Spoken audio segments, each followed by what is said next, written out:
Hello, my name is Nicole Borsick, and I am a doctoral capstone student in the Department of Occupational Therapy at Colorado State University.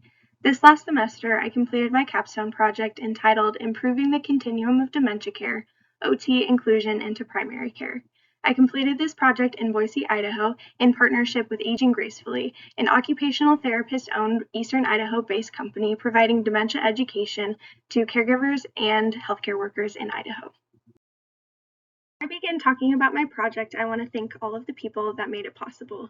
I first want to thank my capstone site mentors. These are the amazing occupational therapists that own the company, Aging Gracefully, and they are so committed to OTs using their full scope so that people with dementia can live well. I also want to thank my faculty mentor, Dr. Laura Swink, my capstone coordinator, Dr. Julie Silversidle, and the capstone assistant, Angela Gray. I also want to thank the leadership of the Alzheimer's Association chapter of Greater Idaho. The leadership put me in contact with Jim Clayton and David Moore, former caregivers who continue to do so much dementia advocacy and education for the community in the Treasure Valley. I also want to thank the providers that participated in my Lunch and Learn series, the panelists of the Project Echo Idaho Alzheimer's Disease and Related Dementias, and my learning community members and my classmates at CSU OT. Finally, I would like to thank the Treasure Valley PCPs who participated in my needs assessment, and last but not least, the caregivers who participated in my needs assessment. I could not have done this project without the caregivers. They were so willing to have an occupational therapy student sit into their support group meeting and share their experiences and be open to learning more about occupational therapy and help support my project.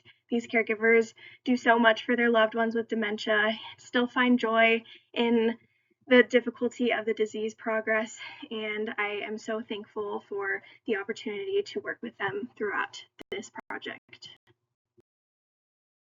As an overview of what we'll be talking about during this presentation, first we'll start out with my capstone project, goals, objectives, and findings. We'll then talk about occupational therapy's role both within dementia care and the primary care spaces. We'll move on to, I will provide a link for the presentation that I gave to primary care practices that participated in my Lunch and Learn on the dementia overview and research advancements. I will talk about primary care's role in screening and diagnosing dementia and providing some resources for PCPs. And finally, I will be talking about the caregiver perspective and providing resources for them as well. All right, starting out with my capstone project and findings. The goal of my capstone project was to complete a continuous needs assessment to inform a Lunch and Learn series to improve the continuum of dementia care surrounding diagnosis from PCPs at practices in the Treasure Valley. What I did to complete this goal was I presented Lunch and Learns at 2 different primary care offices based on the needs that they identified in a survey.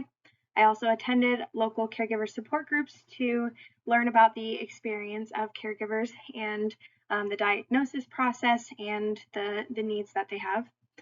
I also conducted a community scan, including a needs assessment for caregivers to determine what their primary care experience was like, what was missing from their care team, and their general experiences. I also conducted a PCP needs assessment to determine their needs regarding dementia continuing education and resources in the community. I conducted a few interviews with dementia healthcare professionals in the area, and then I synthesized these findings to identify the gaps in care in this area and the opportunities for growth. I then created a few resources to fill these knowledge gaps with the hope of strengthening the continuum of dementia care and detection and advocating for the role of occupational therapy on dementia care teams and primary care teams. My Lunch and Learns, again, I was able to connect with 2 different offices to present at. The first office was very, very knowledgeable about dementia care already, but they wanted a refresher on the types of dementia and an exploration of the latest research. And for my post-survey, they strongly agreed to the statement, information from this presentation will be incorporated into my medical practice. So despite already having a good handle on OT's role and dementia care in general, the presentation was still valuable to them as a primary care practice. Second office I was able to present at was unable to complete the pre-survey needs assessment prior to my presentation, and so I based the topics on nationally representative research on what primary care providers need regarding dementia education. And when I arrived to the office, I asked them if they felt comfortable diagnosing and managing dementia care, and they said no.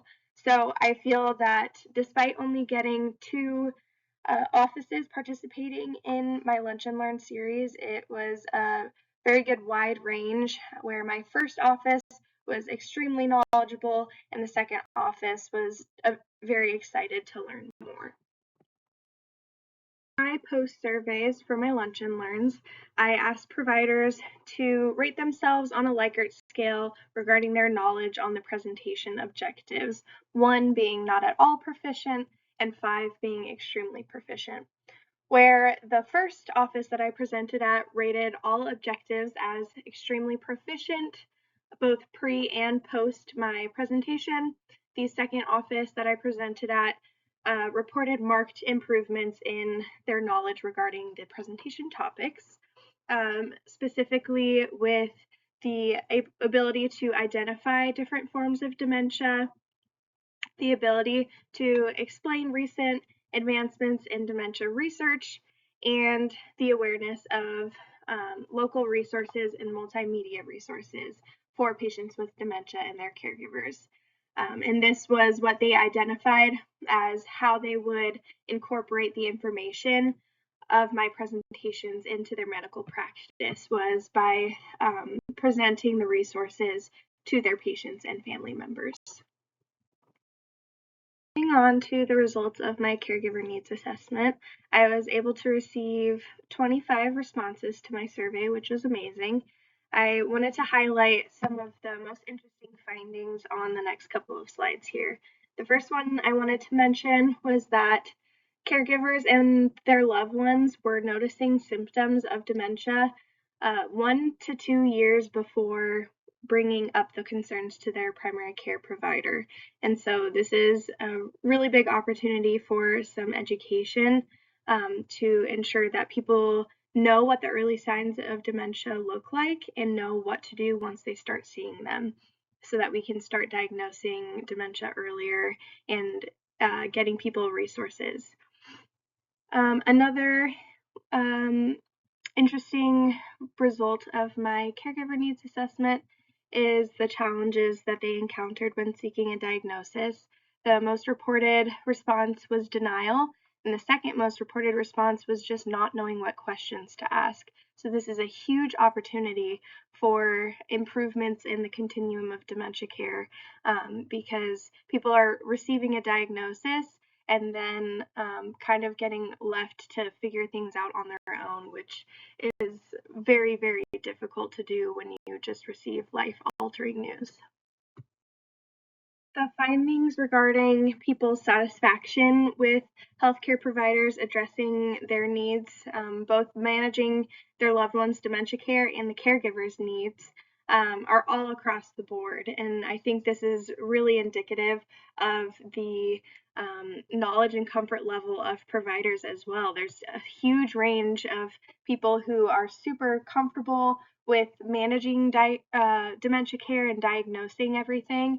And then there's people who received maybe a couple of weeks of instruction on dementia in medical school and haven't brushed up on any of these topics, and now their populations are aging, their patients are getting into the older adult age range, and they're not sure how to manage this care. A huge finding of the needs assessment was that people feel that a assigned, trained dementia case manager or care navigator would be incredibly helpful to their caregiver experience. Again, people don't know what questions to ask, and having someone that is provided to them right after the diagnosis is made can help them navigate community resources, plan ahead and understand the prognosis and manage the emotional side of things, the physical changes, the cognition changes, and be able to just in general address quality of life for both the caregiver and the patient. And for people listening, if that sounds like OT to you, it sounds like OT to me too. And I feel like this is a really big opportunity for us as occupational therapists to step up and provide services that can fill this huge, huge gap in dementia care, not only in the Treasure Valley, but these gaps are also identified in other regions as well. And this is an opportunity that I think occupational therapy is very, very well suited for. The type of support that caregivers identified would help them feel more equipped is emotional support by far. This was the most common response. And while caregivers tend to get some of this emotional support from support groups, because the caregivers there also understand what they're going through. A common theme at support group meetings was that they're not receiving this emotional support anywhere else. They're not receiving it from other family members who might live out of state and aren't seeing their loved one change through the dementia progress. They aren't receiving the emotional support from their loved one with dementia's friends who kind of drop them when they don't understand how to interact with them anymore because of their cognitive changes, or the caregiver's friends drop them because they don't understand what they're going through. And they're also not receiving emotional support from healthcare providers. This includes primary care providers, but also includes neurologists, and many of them don't have counseling referrals for themselves, which would be very, very helpful for them as well. So just an overall gap in providing emotional support for people who are doing so much for our elderly and vulnerable populations. Finally, I asked about awareness of occupational therapy as a team member on dementia care teams, and the knowledge of what OT does was not rated very high amongst the caregivers, which is not surprising because occupational therapy's scope is very, very large, and even other healthcare providers don't always have a good handle of what we do as occupational therapists, which is why in a couple minutes, my next section will be regarding occupational therapy's role with dementia care and primary care. I wanted to share some of the open-ended responses to my survey questions. A lot of the caregivers put a lot of thought and time into their responses, and I'm very, very grateful for their participation.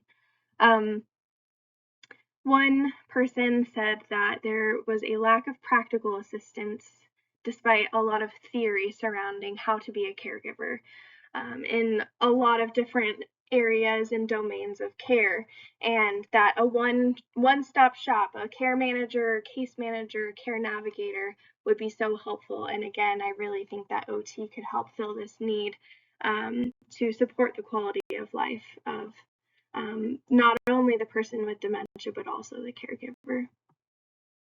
Here's some more open-ended responses with reflections on their caregiver experience.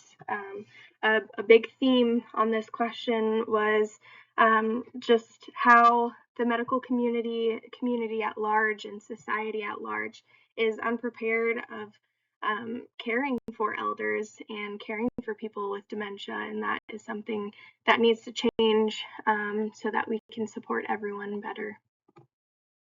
Moving on to the analysis of strengths and weaknesses of primary care and dementia care in the Treasure Valley.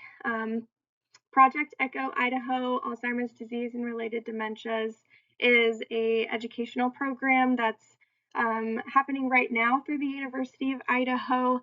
It happens on Tuesdays virtually, but they also post the YouTube presentations on online as well. And there's a knowledge burst presentation each meeting, as well as a case presented where the panelists chip in and provide recommendations for managing the case. Many of the caregivers said that the memory center and geriatric clinic at St. Al's was fabulous and had so many resources and very robust services for their loved one with dementia and the caregiver themselves. However, weaknesses in the community, the weaknesses listed here are the findings from my Treasure Valley primary care provider needs assessment. Again, I only got 2 responses, and so this is far from a representative sample in this region. However, the findings align pretty closely with national research assessing perceptions of primary care providers regarding dementia, specifically feelings of unpreparedness, lack of support, setting providers up for success from multiple levels of the healthcare system. And so things like rating their knowledge level and comfort level low, not knowing what standardized cognitive assessments to use, and really a lack of familiarity with community resources is a big thing. For caregivers, the weaknesses that they identified were respite care and care navigation. The opportunity in the Treasure Valley is the fact that there is a respite care program that's starting at Cathedral of the Rockies in Boise, which is exciting. But there are many threats to dementia care in the Treasure Valley as well as globally and nationally. Our population is aging, which means that dementia prevalence will increase and there will be an even higher demand for already ill-equipped services. And our population brain health is declining.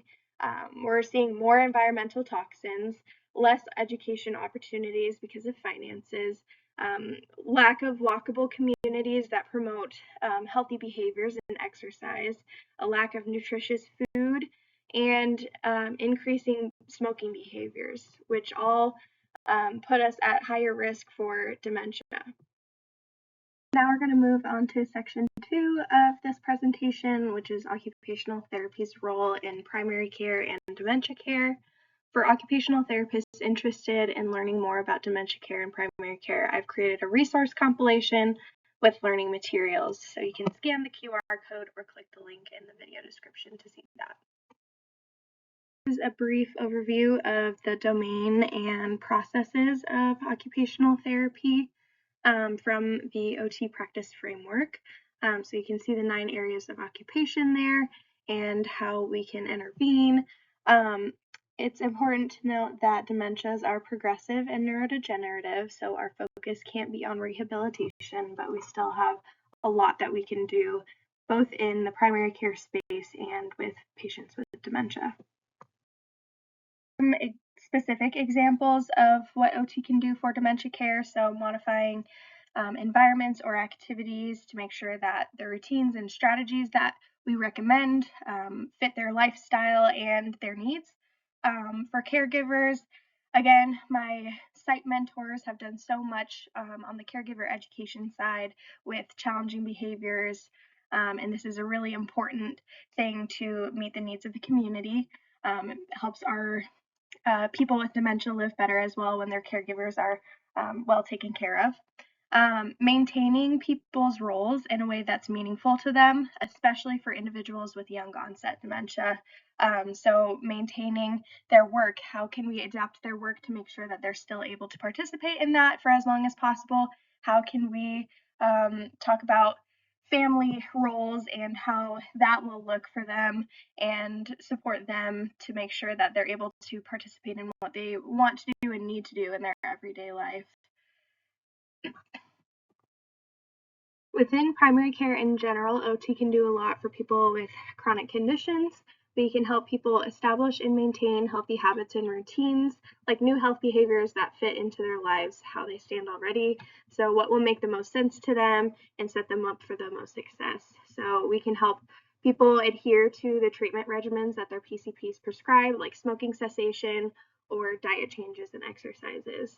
We can also help with things like joint protection strategies and energy conservation strategies to help them live better with their limitations. We can assess and address things like range of motion, strength, and endurance, as well as the mental health side of things and self-care, of course.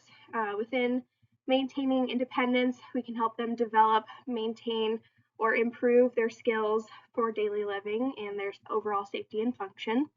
And then finally, one of the most unique aspects about OT in comparison to like physical therapy or speech language pathology is our attention to the environment and ability to modify it to best meet the client's needs. So things like home safety and accessibility, falls risk prevention, providing recommendations like adaptive equipment, assistive technology, and then also be able to connect them with community resources. And so again, this is why I think that OT fits really well into a care navigation type of role, because we have a very wide holistic view of all of the aspects that can support or hinder somebody's performance and participation in their everyday life. Here I have listed some of the outcomes of OT in primary care. So a lot of positive changes.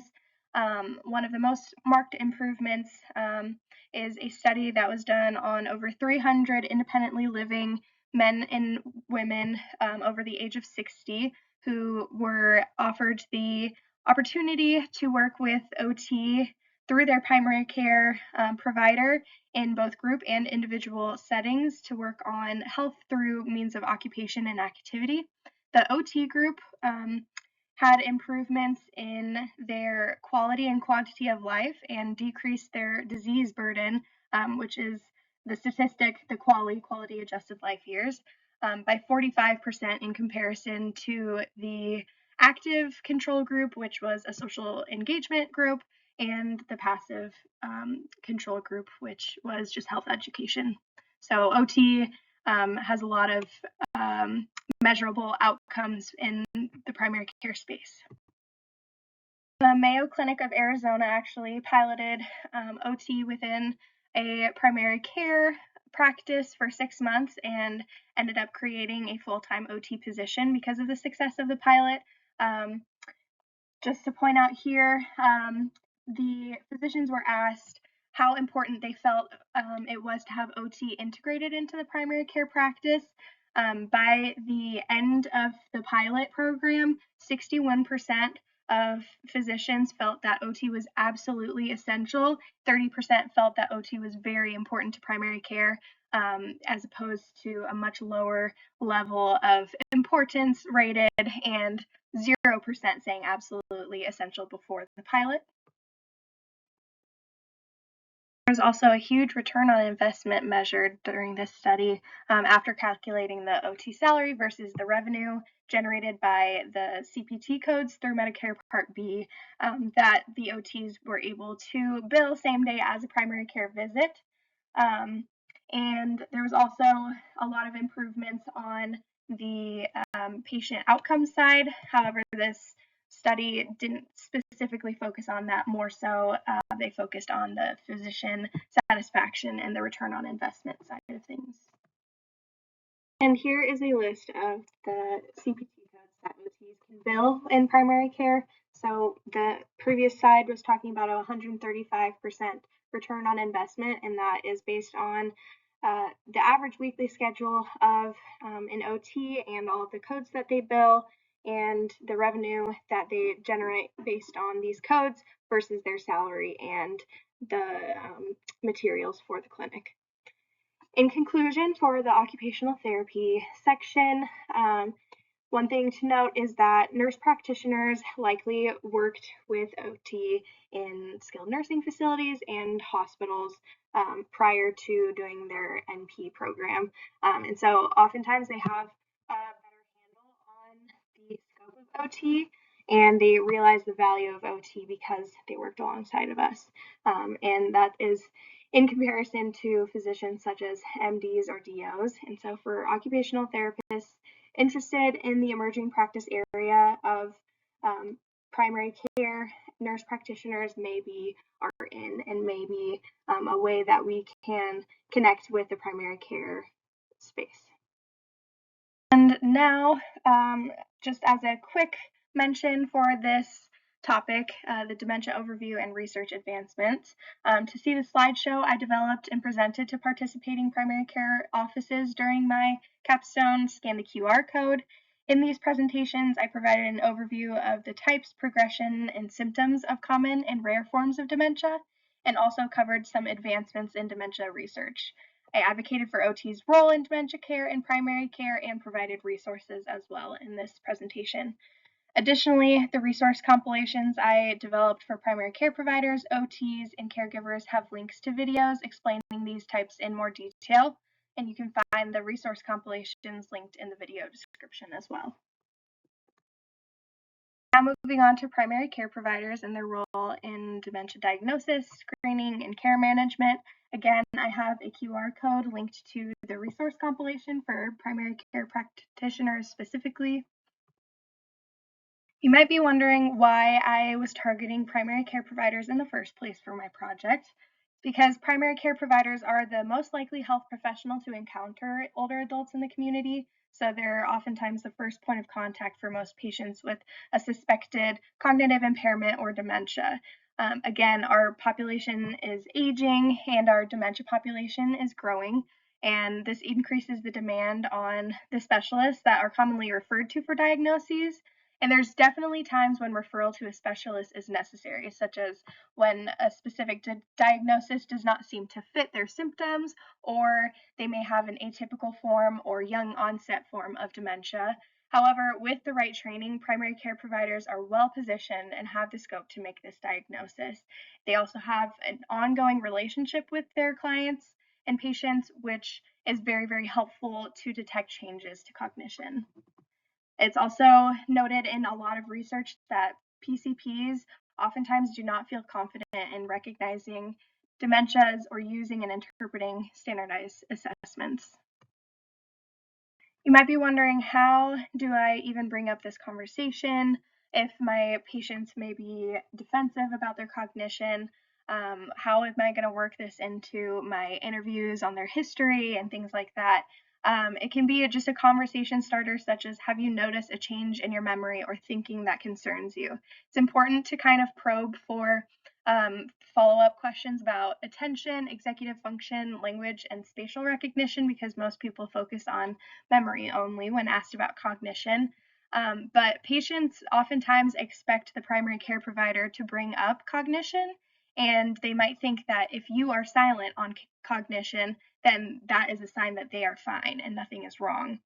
But it's important to know that cognitive assessments and even future biomarker advancements where we could do blood-based biomarker testing within the clinic, these are still useless without the context of the impact on their daily functioning and a very robust assessment of their history, their life, and their labs and things like that. Patients or family members might be very hesitant to go through with a diagnostic workup when you bring up the conversation about cognition, but that's when it's very, very important to educate them about the benefits of knowing the diagnosis. They'll have more support, they'll be able to plan ahead, and there are a lot of reversible conditions that affect cognition, and it's important to assess things holistically. While there are some people who will be hesitant, primary care providers often do overestimate patients' post-disclosure anxiety and depression, but it's important to know that some may not choose to know the diagnosis even if you go through a workup, and this is something that should be discussed during the assessment process.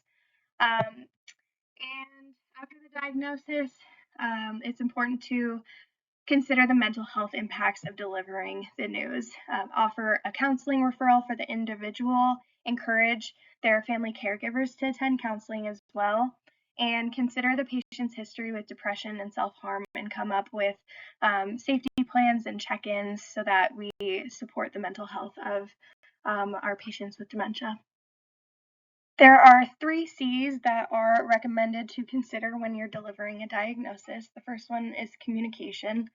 The first part of this is to make sure that you have a long enough appointment time to prevent the phenomenon of diagnose and adios. So many people report having their diagnosis just abruptly put upon their shoulders, and then they say, see ya in 6 months, see ya in a year, good luck. And that is not okay.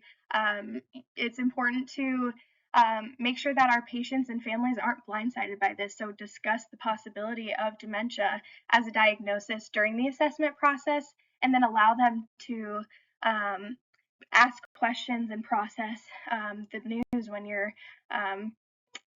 delivering it. So pause throughout and use accurate terms.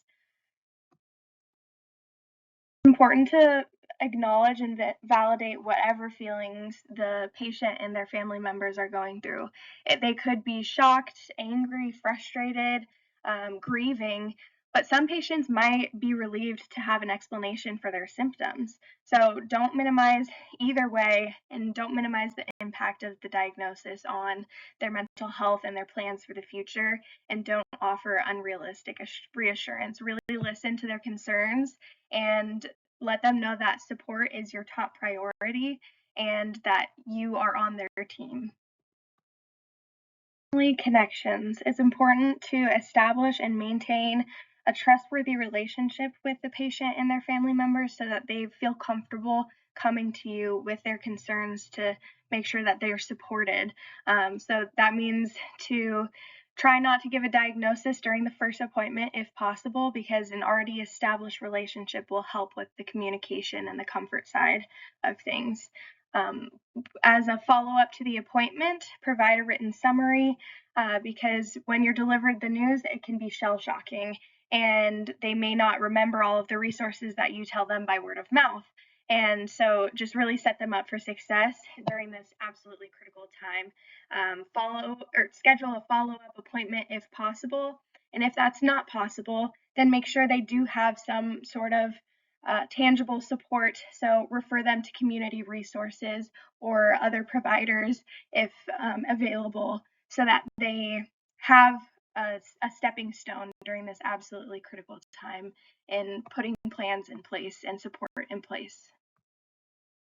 Finally, the section for our caregivers. Again, you can follow the QR code or click the link in the description to see a collection of online and local Idaho Treasure Valley resources to support your caregiving. There are books to help you in your journey, activities for your loved one to do, organizations to join, podcasts to listen to, Instagram accounts to follow, and more. Most caregivers know that as the disease progresses, challenging behaviors pop up more and more, which can be very difficult to deal with. So I just have some considerations listed here. The value of outdoor activities, music, art, and meaning for prevention of challenging behaviors can go a long, long way. Meaning being helping others, social participation, engagement in the things that they love to do, giving them purpose. So having them volunteer at the Humane Society or a plant nursery or something like that might do a lot better than those tips that you see on the internet about have them fold towels for 30 minutes. Something that gives them purpose might do a lot better for them to manage their challenging behavior. Sundowning is a phenomenon that occurs with dementia oftentimes and can come with some challenging behaviors like aggression, verbal abuse, wandering, things that are really hard to deal with. It's important to know that the opposite, sun upping or sun rising, may be just as common, if not more common, than sundowning.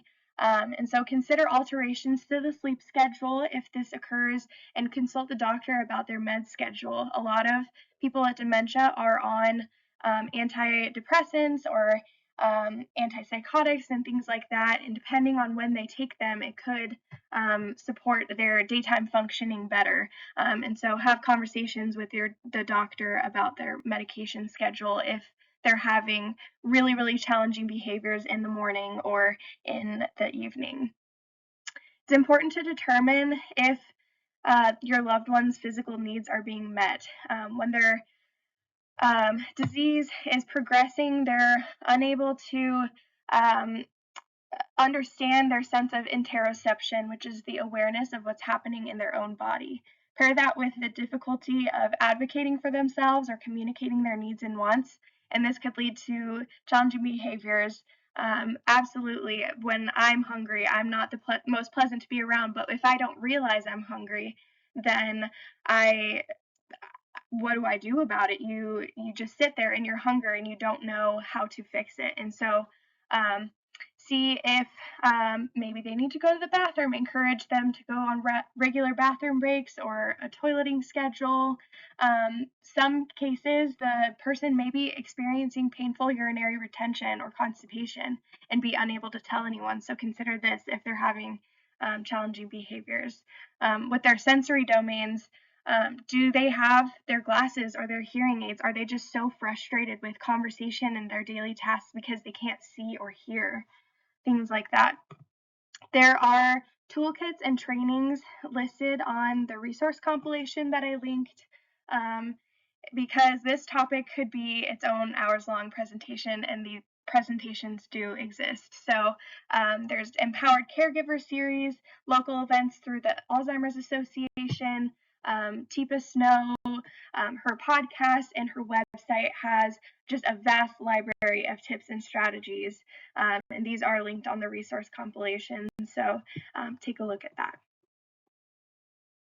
To address mental health and social support, many of the caregivers in the groups I was lucky to attend comment that they don't know where they would be without their support group because they found friends who really understand what they're going through. So attend those support groups no matter how early or late your loved one is in the disease process. You can also consider asking your own primary care provider for a referral to counseling and therapy to process your emotions because the disease affects you just as much as the person with dementia.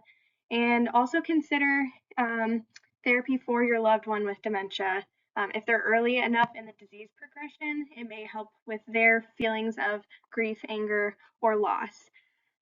Because depression and anxiety are commonly comorbid with dementia. Finally, respite care is something that helps people feel socially supported or with their mental health. There are the opportunities arising in the Treasure Valley, the Care Collective at Cathedral of the Rockies, which is really exciting. But many of the caregivers at support groups said that informal opportunities are also really helpful for respite. So a friend or an acquaintance who offers to come into the home and spend some time with the person with dementia or maybe take them golfing. And they reported that this was oftentimes helpful if a loved one was resistant to maybe a home health care company coming into their home with a uniform and doing like housekeeping and stuff like that. They can tell that that person is hired and is kind of watching them. But if it's just an acquaintance or somebody in the community, that sometimes helps that feeling of agitation because it feels a lot more natural. And sometimes caregivers reported that meeting the respite individual while out and about instead of within the person's home. So if you say, hey, we're going to go to lunch, and then the respite individual meets you at lunch and then says, why don't we go to the library? Why don't we take a walk? That is an opportunity for you to find respite in a way that might prevent those feelings of agitation or resistance.